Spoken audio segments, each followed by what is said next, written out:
بسم اللہ الرحمن الرحیم۔ سیرت نبوی صلی اللہ علیہ وسلم ایک تعارف۔ قریش کے سردار عبد المطلب کے 10 بیٹے تھے، ان میں سے ایک کا نام عبداللہ تھا جو ہمارے نبی حضرت محمد صلی اللہ علیہ وسلم کے والد ہیں۔ عبد المطلب نے حضرت عبداللہ کا نکاح حضرت آمینہ سے کیا تھا۔ رسول اللہ صلی اللہ علیہ وسلم ابھی اپنی ماں کے شکم ہی میں تھے کہ آپ کے والد عبداللہ کا انتقال ہو گیا۔ کہا جاتا ہے کہ آپ صلی اللہ علیہ وسلم کی ولادت 12 ربیع الاول کو پیر کے دن ہوئی۔ یہ انسانیت کا سب سے روشن اور مبارک دن تھا۔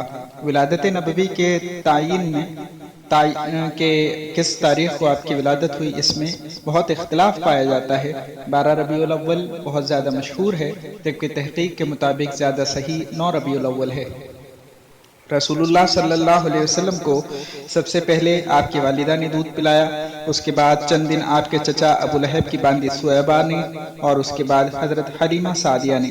حضرت حلیمہ فرماتی ہیں کہ جب انہوں نے آپ صلی اللہ علیہ وسلم کا دودھ چھڑایا تو آپ صلی اللہ علیہ وسلم نے سب سے پہلے یہ کلمہ ارشاد فرمایا، اللہ اکبر کبیرا والحمد للہ کثیرا وسبحان اللہ بکرۃ واصیلا۔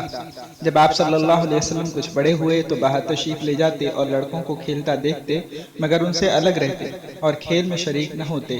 رسول اللہ صلی اللہ علیہ وسلم اپنے دودھ شریک بھائیوں کے ساتھ جنگل میں بکریاں بھی چرایا کرتے تھے۔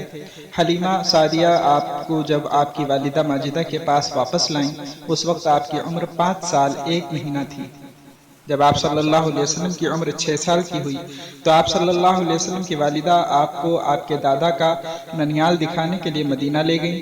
وہاں سے واپسی کے دوران ایک مقام ابوا پہنچ کر حضرت آمینہ کا انتقال ہو گیا۔ ایک باندی ام ایمن برکہ حبشیہ جو اس سفر میں ساتھ تھیں، وہ آپ کو لے کر مکہ آئیں اور آپ کو آپ کے دادا عبد المطلب کے سپرد کیا۔ والدین کے بعد آپ اپنے دادا عبد المطلب کے پاس رہے، وہ آپ کو دل و جان سے زیادہ چاہتے تھے۔ جب آپ صلی اللہ علیہ وسلم کی مبارک عمر 8 سال ہوئی تو دادا عبد المطلب بھی انتقال کر گئے۔ دادا کے انتقال کے بعد آپ صلی اللہ علیہ وسلم اپنے چچا ابو طالب کے ساتھ رہنے لگے۔ وہ آپ کے والد کے حقیقی بھائی تھے۔ جب آپ 12 سال 2 مہینے 10 دن کے ہوئے تو اپنے چچا ابو طالب کے ساتھ ملک شام کے سفر کے لیے نکلے۔ جب بصرہ پہنچے تو بحیرہ راہب نے آپ کو دیکھا اور آپ کی صفات سے آپ کو پہچان لیا اور پاس جا کر آپ صلی اللہ علیہ وسلم کا ہاتھ پکڑ کر کہا، یہ اللہ کے رسول ہیں، تمام عالم کی طرف ان کو اللہ تعالی رحمت بنا کر مبعوث فرمائیں گے۔ اس سے پوچھا گیا کہ یہ بات تجھے کیسے معلوم ہوئی؟ تو اس نے کہا، جب تم لوگ عقبہ کی طرف سے آئے تو ہر شجر و حجر سجدے میں گر گیا، یعنی ہر درخت اور پتھر سجدے میں گر گیا، اور یہ شجر و حجر نبی کے علاوہ کسی اور کے سامنے سجدہ نہیں کرتے۔ ہماری کتابوں میں ان کا ذکر موجود ہے۔ بحیرہ نے ابو طالب سے آپ کے رشتے کے متعلق سوال کیا۔ انہوں نے کہا، یہ میرے بھائی کا بیٹا ہے۔ راہب نے کہا، آپ کو ان پر شفقت ہے؟ انہوں نے جواب دیا، ہاں۔ اس نے کہا، اگر آپ ان کو ملک شام لے گئے تو بخدا یہودی ان کو قتل کر ڈالیں گے۔ بس آپ کے چچا یہود کے خطرے کی وجہ سے آپ کو وہیں سے واپس لے آئے۔ جب آپ صلی اللہ علیہ وسلم 25 سال کے ہوئے تو آپ نے حضرت خدیجہ بنت خویلد کے ساتھ نکاح کیا۔ وہ بیوہ تھیں اور ان کے شوہر ابو حالہ کا انتقال ہو چکا تھا۔ اس نکاح کے وقت آپ صلی اللہ علیہ وسلم کی عمر 25 سال اور حضرت خدیجہ کی 40 سال تھی۔ آپ کے چچا سیدنا حضرت حمزہ رضی اللہ عنہ نے یہ پیغام نکاح آپ صلی اللہ علیہ وسلم تک پہنچایا اور ابو طالب نے نکاح کا خطبہ پڑھا۔ حضرت ابراہیم کو چھوڑ کر جن کا انتقال بچپن ہی میں ہو گیا تھا، آپ صلی اللہ علیہ وسلم کی ساری اولاد انہی سے ہوئی۔ مکہ مکرمہ کے ایک پہاڑ میں ایک غار ہے جس کا نام حرا ہے۔ آپ صلی اللہ علیہ وسلم اس غار میں تشریف لے جاتے اور مسلسل اپنے پروردگار کی عبادت میں مشغول رہتے۔ جب آپ کی عمر 40 سال 1 دن ہوئی تو اللہ تعالیٰ کی جانب سے حضرت جبرائیل آپ کے پاس وہاں تشریف لائے اور کہا، پڑھو۔ آپ صلی اللہ علیہ وسلم نے فرمایا، میں پڑھا ہوا نہیں، کیسے پڑھوں؟ اسی طرح 3 مرتبہ ہوا۔ پھر جبرائیل نے آپ کو سینے سے لگا کر زور سے دبایا، جس کو برداشت کرنا آپ کے لیے مشکل ہو گیا۔ پھر چھوڑ کر فرمایا، اقرأ بسم ربک الذی خلق خلق الانسان من علق اقرأ وربک الاکرم الذی علم بالقلم علم الانسان ما لم يعلم۔ رسول اللہ صلی اللہ علیہ وسلم اس واقعے سے خوف زدہ ہو گئے، اس لیے کہ ایسا نہ کبھی پہلے آپ کے ساتھ پیش آیا تھا اور نہ آپ نے اس طرح کی بات کبھی سنی تھی۔ آپ گھر تشریف لائے اور حضرت خدیجہ سے فرمایا مجھے کپڑا اڑا دو۔ آپ کو کپڑا اڑا دیا گیا۔ حضرت خدیجہ نے آپ سے اس حالت کا سبب پوچھا تو آپ نے پورا قصہ بیان کیا اور فرمایا مجھے اپنی جان کا خوف ہے۔ حضرت خدیجہ نے عرض کیا آپ کو کیا خوف ہے؟ آپ کے لیے تو بشارت ہے، خدا کی قسم اللہ تعالیٰ آپ کو کبھی بے یار و مددگار نہیں چھوڑیں گے۔